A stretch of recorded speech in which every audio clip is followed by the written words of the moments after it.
Kada hapon ka nalang DJ vlog ka pa mangkot bala permi kung ano bala ang sudanan mo. Bisan magluto ka na lang sa sudan galibog pa yung ulo mo. Pwes.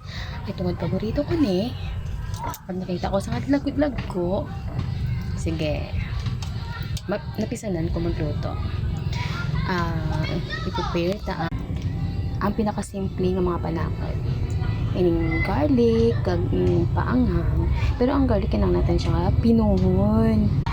Pero ang iba gagamit pa sila para pang patamis mga either Sprite.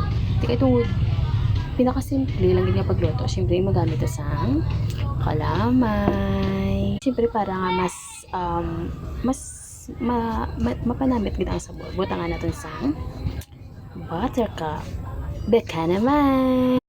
So dapat ang garlic amo gini siya kapino kay para nga bisan ang garlic pwede na tayo makaon. And then ang aton nga paanghang hindi ta lang siya paikat kay base magdililiwatan sa karon sa kakahang.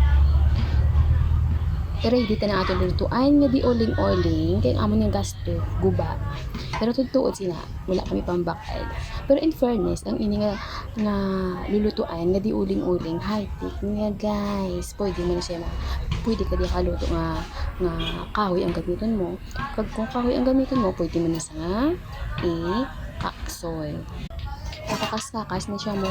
Pag kahoy ang gamiton mo, amo na isang itsura niya. So, dali ka mabutang sa kahoy. Pero pag uling ang gamiton mo, ibalik mo lang siya.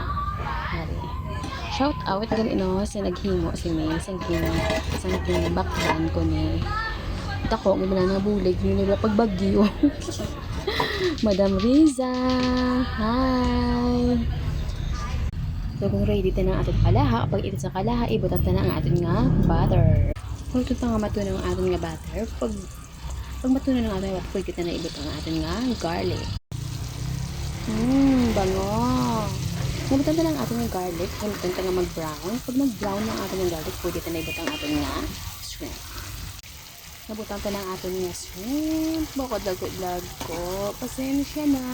Pero paborito ta ka mo. So, lagayon pa sila nga lagayon at sila nga magpula-pula. Ay, hindi gali pula-pula. Orange.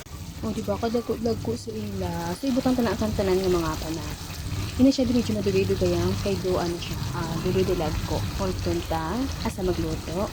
Kag magpanyapoy. Luto na na siya, guys. Pwede na kapanyapon.